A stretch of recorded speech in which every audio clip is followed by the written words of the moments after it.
पिछली क्लास में हम लोगों ने डेनियल सेल पढ़ा था। डेनियल सेल बनाने का सिंपल सा तरीका है लल्ला, ये है, दो बीकर लेंगे, सुनो ध्यान से, दो बीकर लिया जाएगा, एक बीकर में एक छड़ लगाई जाएगी और दूसरे बीकर में दूसरी छड़ लगाई जाएगी, ठीक है। दूसरी छड़, इन दोनों छड़ों को तार से गैल्वेनोमीटर के माध्यम से क्या किया जाता है, जोड़ दिया जाता है। जरा इसमें कई चीजें फिक्स होती हैं, हमने बताया था, याद होगा। राइट हैंड साइड में कौन सा सेल होगा, राइट हैंड साइड में कौन सा होगा, एनोड होगा, मारेंगे दांत से। राइट हैंड साइड में हमेशा कौन सा होगा, कैथोड प्लेट होनी चाहिए। कौन सी प्लेट, कैथोड होनी चाहिए। और लेफ्ट हैंड साइड में कौन सा प्लेट होना चाहिए, एनोड। इस बात का हमेशा ध्यान रखें। तो सर जी कब कैसे कैथोड कब कैसे एनोड हो जाएगा, इसके लिए हम लोग आगे पढ़ेंगे कुछ समय बाद। विद्युत रासायनिक श्रेणी, इलेक्ट्रोकेमिकल सीरीज, याद होगा 10 में हमने पढ़ाया था। ली क बा सर का ना, कुछ याद आ रहा है, ली क बा सर का ना, मंग अल मन जन कर के फे यफ ई कब को नी सन ले, ऊपर पटना पीटी, पटना आगरा हंगरी ऊ ह अब ये होता था जी, ठीक है ना। ये पूरा विस्तार है धातुओं का, एक ऊपर वाला एक नीचे वाला, दो धातु ली जाएगी। जो ऊपर वाली धातु होगी वो हमेशा एनोड होगी। क्या होगी, एनोड, क्योंकि ऊपर वाला सक्रिय होगा जो क्या करेगा, इलेक्ट्रॉन देगा। ऊपर वाला ज्यादा सक्रिय होगा, इलेक्ट्रॉन देने का काम करेगा। ये भैया एगो आदमी धीरे धीरे चलने वाला है, एगो तेजी से चलने वाला है। जो तेज चलने वाला तुरंत इलेक्ट्रॉन अपना दे देगा, तो मजबूरी है कि दूसरे वाले को इलेक्ट्रॉन क्या करना पड़ेगा, लेना पड़ेगा। तो सबको हमने उस दिन बताया था, जो इलेक्ट्रॉन देता हुआ, जैसे एल्यूमिनियम है, एल्यूमिनियम है तो एल्यूमिनियम तुरंत इलेक्ट्रॉन त्याग, तो Al पर 3 प्लस प्लस 3 पर माइनस, ये इलेक्ट्रॉन त्याग दिया। इलेक्ट्रॉन देने वाला क्या होता है, ऑक्सीकरण की विक्रिया, और यह किस प्लेट पर होती है, एनोड प्लेट पर। और जो दूसरा मान लेते हैं, अब यहीं पर जिंक जो था, अब ये जिंक इधर लग जाएगा इस वाले प्लेट में, क्योंकि जिंक की क्रियाशीलता इससे क्या है, कम है, और कम है तो अब ये इलेक्ट्रॉन जिंक क्या करेगा, ग्रहण। या क्रोमियम की बात कर ले तो Cr जो है, अब यह Cr एल्यूमिनियम के द्वारा त्यागे गए इलेक्ट्रॉन को क्या करेगा, लेगा। अब लेगा तो यह अपचयन की क्रिया, और अपचयन की क्रिया किस प्लेट पर होती है, कैथोड पर। तो यह जो छड़ है, यह छड़ कौन सी हो जाएगी, एल्यूमिनियम की, और यह छड़ किसकी हो जाएगी, क्रोमियम की। मामला समझ में आ गया। तो नीचे वाली धातु जो कम क्रियाशील धातु होगी वह कैथोड पर चली जाती है, और उसके ऊपर जो अधिक क्रियाशील होती है किसमें आ जाती है, एनोड पर। और उसके बाद हमने बताया था लल्ला, यह विलयन होगा। अविलयन किस चीज का होगा, जिस चीज की धातु होगी उसी का सॉल्ट का होगा। सॉल्ट मतलब लवण का। तो Al2SO4 का होल का थ्राइस, और यह भी सेम बनेगा भैया, क्रोमियम की भी 300 निजता होती है, ठीक है ना। तो Cr2SO4 का होल का थ्राइस बनेगा। क्या यह सेल बन गया, नहीं, अभी सेल नहीं बना। सेल कब बनेगा लल्ला, जब इन दोनों को जोड़ा जाएगा, किससे, लवण सेतु से, तब जाकर यह पूरा सेल बनेगा, और इसमें KCl या NaCl भरा जाएगा। तो ये छड़ बदल सकती है, याद रहे हमेशा, ठीक है। तो लिखने का तरीका हमने वही बताया था। सेल का सूत्र बनाएंगे, लेफ्ट हैंड में एनोड और राइट हैंड में कैथोड। लेफ्ट हैंड में एनोड का मतलब यही ना, एनोड है, किससे क्या बन रहा है, Al से क्या बन रहा है लल्ला, Al पर 3 प्लस आधा से, कौन सा सेल है लल्ला, आधा सेल, अर्ध सेल कहलाएगा। और यहां पर इस वाले के साथ कैथोड वाला राइट हैंड साइड में जाता है, तो यह बनना है Cr3 प्लस से, क्या बनना है, Cr बनना है। और इन दोनों सेलों को जोड़ रहा है आधा आधा सेल को, कौन सा, लवण सेतु। यह बन गया पूरा सेल, ये बन गया सेल का सूत्र। मामला समझ में आ रहा है कि हम यहाँ पर कोई भी छड़ ले सकते, बदल सकते हैं। अधिक क्रियाशील वाला क्या हो जाएगा, अधिक क्रियाशील वाला क्या होगा, एनोड, और कम क्रियाशील वाला क्या होगा, कैथोड। मामला समझ में आ गया। अधिक क्रियाशील वाला तेजी से इलेक्ट्रॉन त्यागेगा, और इलेक्ट्रॉन त्यागेगा तो तेजी से इलेक्ट्रॉन क्या कर लेगा, ग्रहण कर लेगा। क्लियर हुआ। राइट हैंड साइड में कैथोड, लेफ्ट हैंड साइड में एनोड। मामला समझ में आ गया। हेडिंग लिखा जाएगा अर्ध सेल, फटाफट हेडिंग लिखो। अर्धसेल,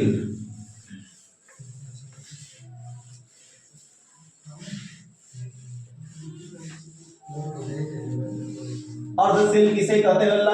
सुनो जी ध्यान से। अर्ध का मतलब जी आधा, या तो प्लस या फिर माइनस, ये ना हो सकता है जी, या तो प्लस आएगा या फिर क्या आएगा, माइनस आएगा। यह एक इलेक्ट्रोड है जिसको हम किसी विलेयर में डुबो रहे हैं, तो मान लेते हैं कि यह plus plus plus plus plus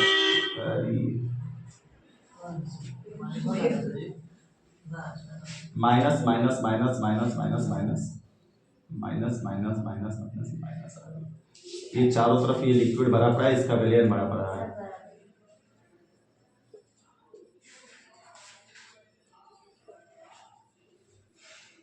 विलेयर भरा पड़ा है, ठीक है ना। अब समझना, ये मान लेते जी का की छड़ है और यह क्या है, Zn4 है। यह चार्ज कैसा दे रहा है भैया, माइनस, नेगेटिव चार्ज, क्योंकि इलेक्ट्रॉन यह त्याग रहा है तो इसलिए नेगेटिव छड़ हो जा रहा है, ये नेगेटिव टर्मिनल हो जा रहा है। क्या कहेंगे इसको परिभाषित, कहेंगे जब किसी धातु की छड़ को उसी धातु के लवण के विलयन में डुबोते हैं तो जो निकाय या जो निकाय प्लस या माइनस उत्पन्न हो जाएगा, या तो उत्पन्न होगा प्लस या फिर क्या उत्पन्न होगा, माइनस। जो निकाय उत्पन्न होता है उस निकाय को क्या कहते हैं लल्ला, अर्धसेल कहते हैं।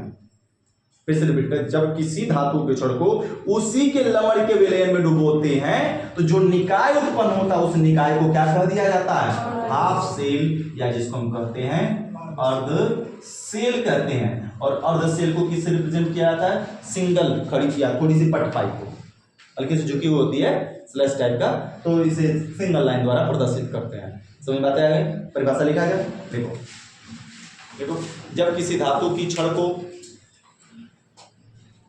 जब किसी धातु की छड़ को, जब किसी धातु की छड़ को उसी धातु के लवण के विलयन में, जब किसी धातु की छड़ को उसी धातु के लवण के विलयन में डुबोते हैं तो उसी धातु के लवण के विलयन में, जब किसी धातु की छड़ को उसी धातु के लवण के विलयन में डुबोते हैं तो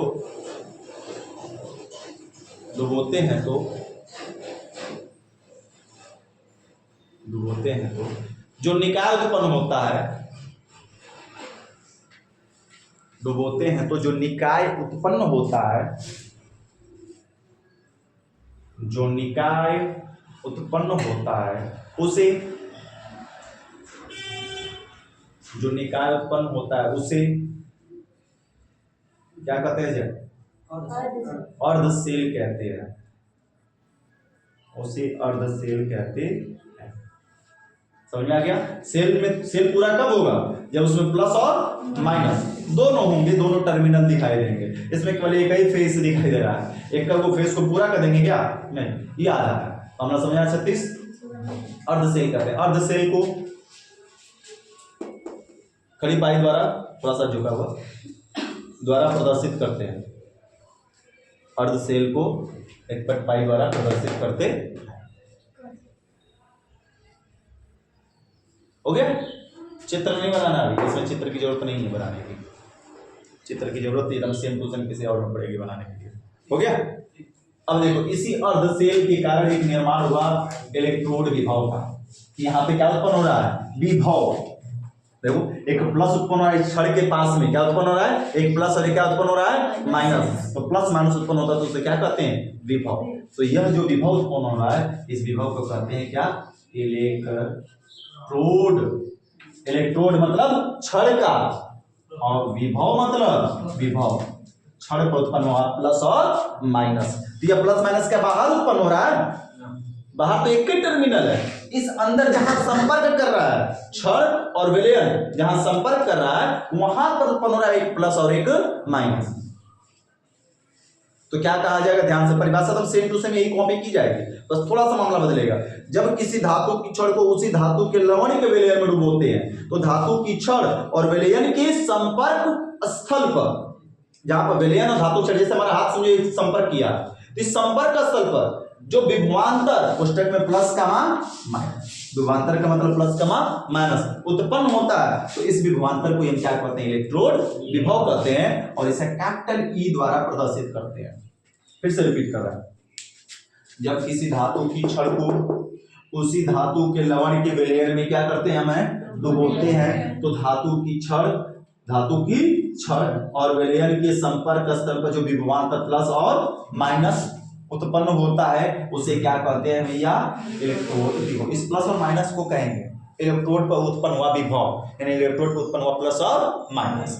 क्लियर बात समझ में आ गई? चलो लिखा जाए परिभाषा। कठिन है क्या जी? समझ में आता जा रहा है ना? चलो लिखो, पहले लिखो इलेक्ट्रोड विभव, इलेक्ट्रोड पोटेंशियल। बोले लिखो लल्ला, जब किसी धातु की छड़ को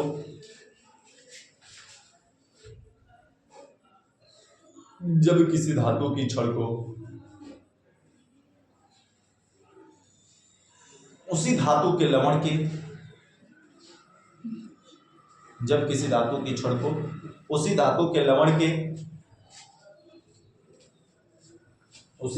लवण के विलयन में डुबोते हैं तो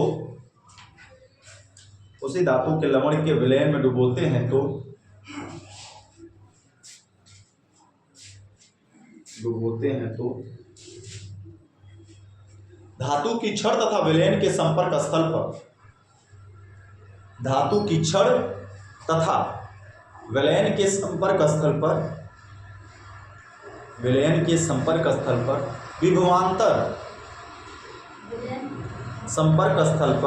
विभवांतर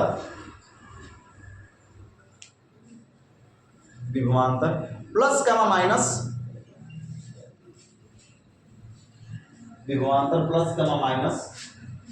उत्पन्न होता है।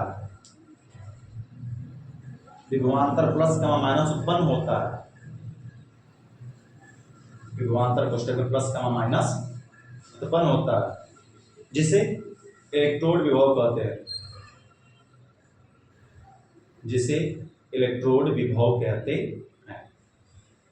हो गया? जिसे इलेक्ट्रोड विभव कहते हैं।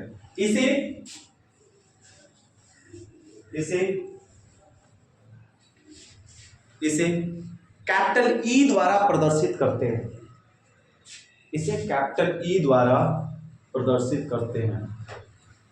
कोई कहता है दांत दिखा दो, दांत कैसे दिखाते हो? कोई कैपिटल ई द्वारा क्या करते हैं? ठीक है ना? चलो उतारो चित्र फटाफट। अब परिभाषा सेम रहेगी, हम बस आगे शब्द क्या लगाने वाले हैं? मानक।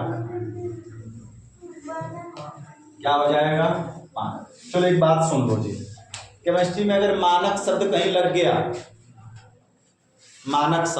तो दो चीजें फिक्स होती हैं। स्टैंडर्ड हो जाने पर दो चीजें फिक्स हो जाती हैं। पहला नंबर, जो टेम्परेचर है वो 25 डिग्री सेल्सियस हो जाएगा। कितना रहेगा? 25। दूसरी कंडीशन जो है, जो प्रेशर है वो 1 atm का होगा। क्या इसमें प्रेशर कहीं अप्लाई किया जा सकता है? क्या प्रेशर कहीं इसमें अप्लाई कर सकते हैं क्या? दाब अप्लाई किया जा सकता है क्या? नहीं, खुला सिस्टम है ना जी, तो दाब तो नहीं लगेगा। तो ये दाब वाला मामला कैंसिल कर देते हैं इसके लिए। इसमें क्या अप्लाई कर सकते हैं हमें? 25 डिग्री। सारा कुछ खेल वही रहेगा, बस परिभाषा क्या है, क्या बोलते हैं कि 25 डिग्री सेल्सियस ताप पर। नींद ना पूरा भेज लेना। 25 डिग्री सेल्सियस ताप पर इसे करके तो पूरा जबरदस्ती 25 डिग्री सेल्सियस तक। परिभाषा सुनो जरा इधर, अब मैच कराना। 25 डिग्री सेल्सियस ताप पर जब किसी धातु की छड़ को उसी धातु के लवण के विलयन में डुबोते हैं, तो धातु की छड़ और विलयन के संपर्क स्थल पर विभवांतर प्लस का माइनस उत्पन्न होता है, जिसे क्या कह देते हैं? मानक इलेक्ट्रोड विभव। परिभाषा हुआ ना? बस क्या आगे जोड़ दिया गया? 25 डिग्री सेल्सियस ताप पर। बाकी same cut to cut copy करना है, हो जाएगा? चलो उतारो तब तक। अब इसको E0 द्वारा प्रदर्शित करते हैं। किससे? ई पर नॉट द्वारा प्रदर्शित करते हैं। फटाफट करो, हम चित्र बदल देते हैं थोड़ा सा, इसके लिए हम सी यू कर देते हैं।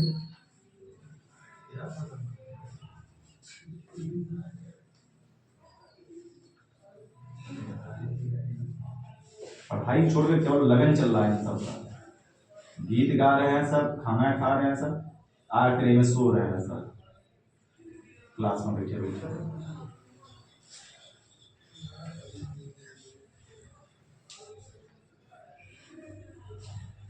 पढ़ाई तो आती जाती रहेगी, नौता छूट गया तो फिर दोबारा थोड़े ना मिलेगा।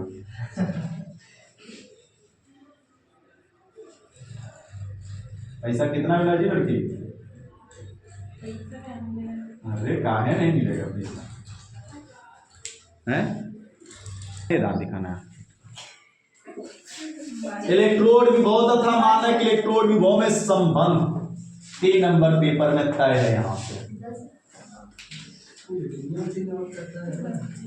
इलेक्ट्रोड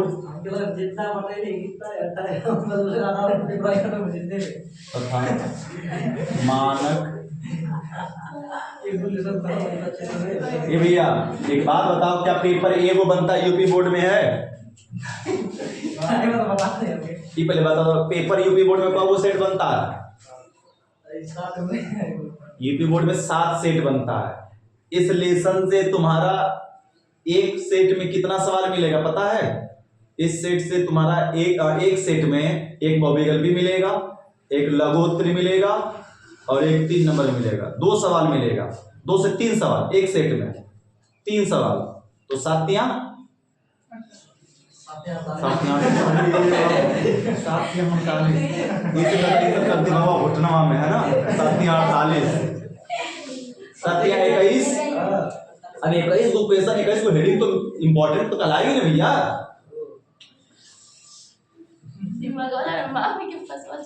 छोड़ के आइए ना, नहीं उन नशा है इसमें पैसे का और मिठाई का, तुम्हें नहीं समझ में आएगा। इलेक्ट्रोड विभव तथा मानक इलेक्ट्रोड विभव में संबंध, इसमें घमंड 4800 मिला लग रहा है, ये 48 याद आ गया। तो जब झटके से जो निकलता है वही सही निकलता है। इलेक्ट्रोड विभव तथा मानक इलेक्ट्रोड विभव में संबंध, या इसी को पूछा जाता है भैया, देखे होंगे पेपर में, नॉर्स्ट, ये क्या लिख रहे हैं? नॉर्स्ट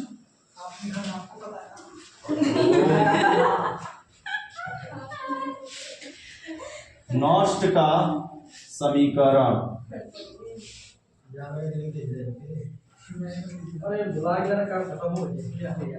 नॉर्स्ट का नहीं, नॉर्स्ट, नॉर्स्ट का समीकरण, ठीक है ना? नॉर्स्ट का समीकरण ये तो तय है जी। देखो ये तय होता है, जो करत सही कुलवती अब तय कर रहे हैं, ये तय होता है, या तो इसका डेरिवेशन फार्मूला या न्यूमेरिकल, सातों के सातों सेट में रहता है, इसीलिए इसको हम इंपॉर्टेंट कर रहे हैं। बाकी तो सभी इंपॉर्टेंट होता ही होता है, लेकिन ये सबसे ज्यादा वेरी वेरी इंपॉर्टेंट है। 3 नंबर का सवाल सेट में निकाल के देखना, हर एक सेट में सेल से संबंधित तुमको सवाल 3 नंबर का दिखाई देगा, सेल अभिक्रिया से संबंधित इलेक्ट्रोड विभव, इससे या तो न्यूमेरिकल डेरिवेशन जो हम सिद्ध करने जा रहे हैं, या फिर तुम्हारा न्यूमेरिकल। तो मैक्सिमम न्यूमेरिकल आता है, डेरिवेशन बहुत कम देखने को मिलता है, ठीक है ना? कभी काल वर्षों में 1-2 बार मिल जाता तो मिल जाता है। तो कैसे इलेक्ट्रोड विभव तथा मानक इलेक्ट्रोड विभव में संबंध स्थापित किया जाएगा?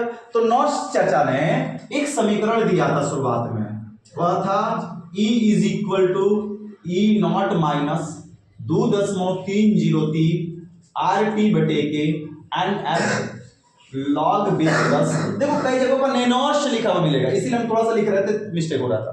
कई जगहों पर नॉर्स्ट लिखा हुआ पाओगे, कई जगहों पर नॉर्स्ट लिखा हुआ पाओगे, पता नहीं क्या लोगों का अलग अलग है, किताब में अलग है। तो ये नहीं घबरा जाना कि नॉर्स्ट ई का लिख दिया गया है, नहीं नॉर्स्ट लिखा हुआ पाते हैं, और कई जगह लोग इसको नॉर्स्ट केवल कहते हैं, ठीक है ना? वो अलग अलग है। बटे के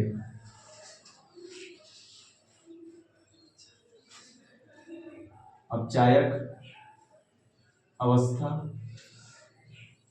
यह अवस्था बटे के आक्सीकारक अवस्था, ठीक है ना। ये है मेन फार्मूला इनका। पहले तो ये नहीं था, इसको हटाते हैं, बेस ई लगा कर था, समझाने के लिए बता रहे हैं, ठीक है ना। समीकरण नंबर 1 पहले इतना था जी, इनका फार्मूला ये था simply, E is equal to E not minus R T बटे एन एफ लॉग बेस ई।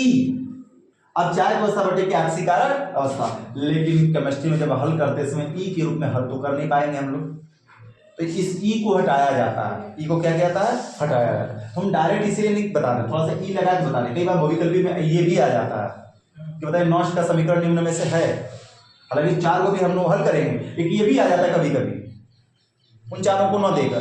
तो ई वाला जानते ना, अगर ई दिया है तो यहाँ पे 2.303 नहीं रहेगा। और जब इसी बेस ई को हटाते हैं कैलकुलेशन को आसान बनाने के लिए, करने के लिए, तो बेस 10 लगाते हैं, और 10 लगाते हैं तो उस मान में 2.303 से क्या जाता है, मल्टीप्लाई, तो बन जाता है यह समीकरण तैयार होता है। जहां की जहां ई क्या है, इलेक्ट्रोड विभव है, इलेक्ट्रोड विभव है। ई नॉट क्या भैया, मानक इलेक्ट्रोड विभव है। आर क्या है, टी, सॉरी पहले टी की बात करते हैं। टी क्या है, परम ताप है, जो लगभग कितना होता है, 25 डिग्री सेल्सियस होगा, ठीक है ना। और आर क्या है, गैसीय स्थिरांक, जिसका मान 0.0821 litre ATM kelvin inverse mole inverse. भैया जूल में क्या होगा, 8.314 joule kelvin inverse mole inverse. यही कैलोरी में क्या होगा, 1.98, जिसको लगभग कितने मानते हैं, 2 calorie kelvin inverse mole inverse. ये आर का मान हो गया जी, अलग अलग, ठीक है। एफ क्या है सर जी, फैराडे, फैराडे नियतांक है, जिसका मान तय होता है 96,485, जिसको हम लगभग में कितना लिखते हैं हल करते समय, रुक जाओ 2 लिख देते हैं, कैलोरी मोल इनवर्स, जिसको हम लगभग में लिख लेते हैं, टोटल हल करने के लिए कितना लिख लेते हैं, 96,500 कूलाम, ये कैलोरी लिख दिए क्या, कूलाम मोल इनवर्स। ये फैराडे नियतांक का मान फिक्स होता है, ठीक है ना। और बात करते हैं एन क्या है, तो इलेक्ट्रॉनों की संख्या है। और ये बड़ा कोष्टक लगा है, मतलब अब चायक अवस्था की सांद्रता और आक्सीकारक अवस्था की सांद्रता, ये शुरुआती इक्वेशन है। ये कहां से है, ये तुम्हें याद करना पड़ेगा। अब इसके बाद वाला सब इसी से बनाया जाएगा, ठीक है ना। चलो इतना उतारो फटाफट।